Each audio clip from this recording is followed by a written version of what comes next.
Actually, before ka naging Catholic? yeah, I was raised as a Roman Catholic. Kaming lahat na family ko, my parents, lahat ng mga kapatid ko ay mga Katoliko.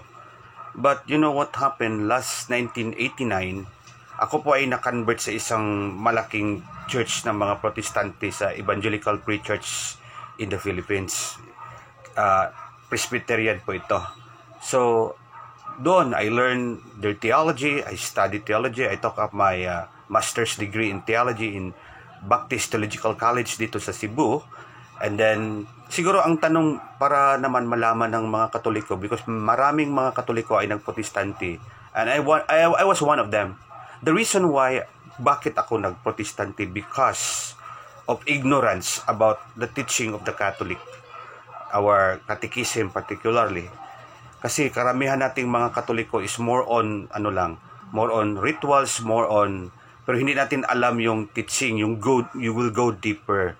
And second, kung bakit ako nagprotestante, because of discouragement, especially sa mga kaparian, no? Makita natin na, there are some priests, even bishops, they're not doing what is right in the sight of God, something like that. In my own experience, yun ang nakita ko before. Kaya nga, may discouragement ako sa Katoliko. Lumabas ako sa Katoliko at ako ay nagiging protestante. And I learned a lot about Protestant, about our teaching, about, of course, the gospel, the Bible. In fairness, we still use the Bible, no? Especially the King James version. And then I learned how to play, to sing in the Protestant. I learned how to play different kind of instrument. Kasi doon ko natutunan sa pagka-protestante ko yung gospel music. When in fact, during my youth days, I was one of the youth leaders sa praise and worship. And then, because of the passion, kumbaga passion to serve the Lord in a Protestant setting, I enrolled in our theology. And then hanggang ako ay nagpatayo ng sarili kong church, I founded a church that was last 2003, and the name of the church is Sonship of Jesus Christ Church Incorporated. Parang San Miguel Beer Incorporated. Parang ganun, kapatid. Hindi pa po yan sa Korea. Hindi pa yun sa Korea. Dito pa yun sa Cebu. So, dito pa yun. Sa Cebu pa yun. So hanggang umabot kami ng mga almost 400 members because of, the passion to serve. And talagang, I really work hard for the Lord at that time because I still believe that was for the Lord. Because, it's still the Bible. We're using the Bible and we prayed. So hanggang umabot kami ng almost 400 members. And then, the Korean pastors, may mga connection ako sa Korea. They want me to go there para magpastor naman sa mga foreigners. Kasi maraming mga puti doon. May mga Americans, Canadians, Australians, because nagturo sila ng English sa mga Koreans. So, kinuha ako sa Korea, ang mga kaibigan ko, mga pastor na Koreano. Doon sa Korea, mayroong isang church na hinahandle ko, isang worship service. Tawag sa amin worship service, hindi misa or mass, no? So, that was 9 o'clock in the morning until 11 o'clock. Ako ang mag-deliver ng message. I will play the keyboard. I will sing songs of praise. Doon, preaching sa mga Koreans.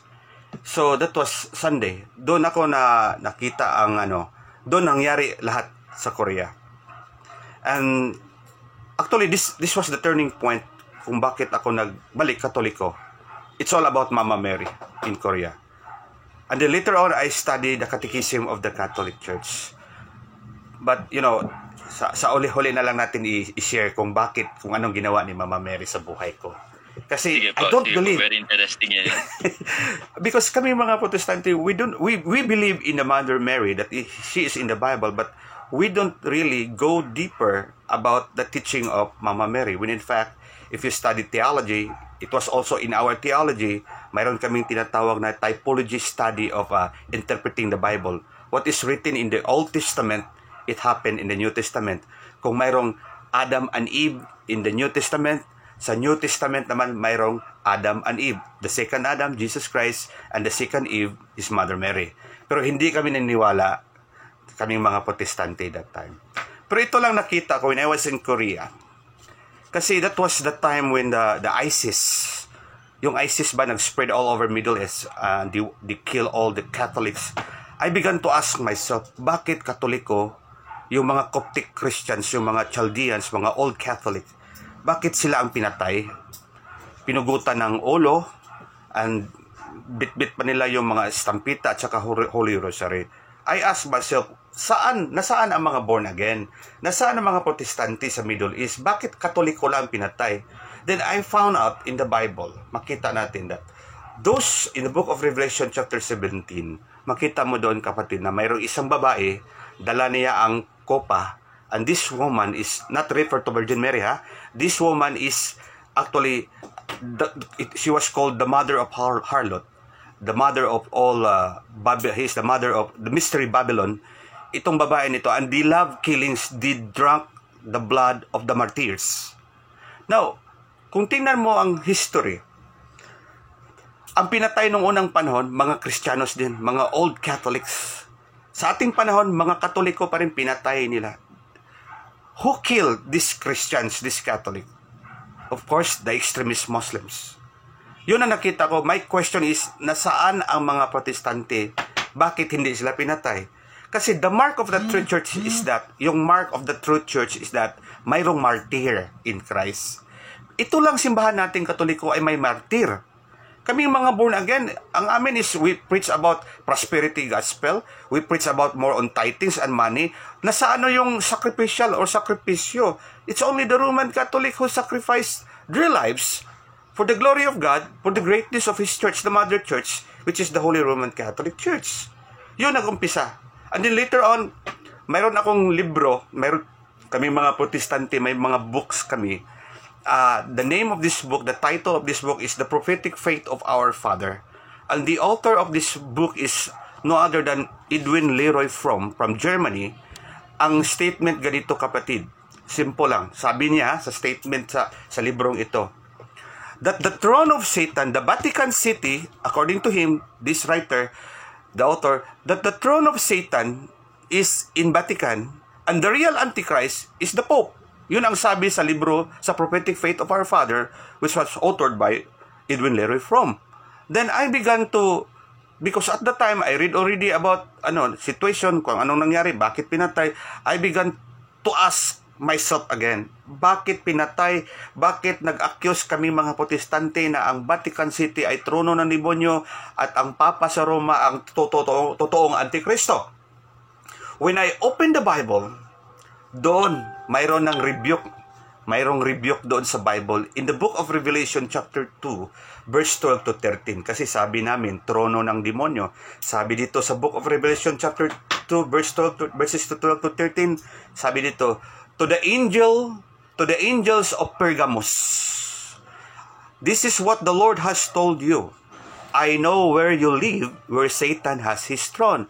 Pergamos, where Satan has his throne. Or Pergamum, kung saan nandoon ang trono ng demonyo. Ang tanong dito, ano ba itong Pergamum? Is it Vatican? Hindi naman Vatican sinasabi doon eh. Kasi if you try to look at Pergamum in a Google search, even history book, ang Pergamum refers to Turkey, or in Arabic is Turkiya, or Turkey. Saan natin makita ang Turkey? The northern portion of Israel. Nakakonek yun sa European nation. The president of Turkey is Tayyip Recep Erdogan. Siya ang presidente sa Muslim. He's a Muslim. And this nation is a Muslim. Sabi sa Biblia, the throne of Satan is Pergamum. That's why I began to ask question to those Protestant. Sabi nyo, I myself, na ang Pergamum is Vatican or Vatican. Hindi naman Pergamum naman eh. Walang Vatican doon. Kaya nga, hindi sila makasagot. He cannot stand before me if I'm going to ask question again with this Protestant. Kasi ang accusation namin, ang Vatican City is the throne of Satan. When in fact, Pergamum naman. And the other one, yung mga rhetoric na ginawa namin, that the Antichrist, the Pope in Vatican City is the real Antichrist. Sabi ng libro doon. Kung tingnan mo ang 1 John chapter 2 verse 22, anong sinasabi? Klaro talaga. Who is the liar? The liar is the one who denies the Father. the Son, as well as the Holy Spirit is called the Antichrist. Ang Antichrist ay nag-deny sa God the Father, God the Son, including also the Holy Spirit. Ang tanong dito, kapatid, ang Papa ba sa Roma, na tinatawag namin before na Antichrist, nag-deny ba sa God the Father, God the Son, and God the Holy Spirit para magiging kwalipikado siya, magiging Antikristo? Hindi! In fact, we use that one in prayer when we make sign of the cross. In the name of the Father and of the Son and of the Holy Spirit, we emphasize the triune God, di ba? Yung tatlong persona. Sa baptism, when we start the Mass, we emphasize making sign of the cross using the name of the Father, the Son, and the Holy Spirit. We did not deny Jesus Christ. Tayo mga Katoliko, hindi naman natin dinideny si Jesus Christ. We accept Him as Lord, God, and Savior. When in fact, He is Adonai. In Greek word, it is in Greek word, it is called Kurios. Kurios means Lord God. Jesus Christ is Lord God Almighty. Kaya nga may karapatan tayong magsabi na si Mama Mary ay Mother of God kasi si Jesus Christ, though He is Lord, He is God also. Di ba ganon? Yun ang mga accusation namin. And because of that accusation, I began to sa sarili ko. Hindi naman ito totoo. Parang ang liar dito, hindi ang Katoliko, ang mga, not all naman, no? Because I love Protestant. Ito lang mga extremist Protestant. Sila ang liar. Hindi tayong mga Katoliko. Because they tell lies to the whole world that our Pope is the Antichrist. When in fact, they are the one, the Antichrist, called the Antichrist, because some of them deny Jesus Christ as Lord and God. Especially the Iglesia ni Manalo. Tama.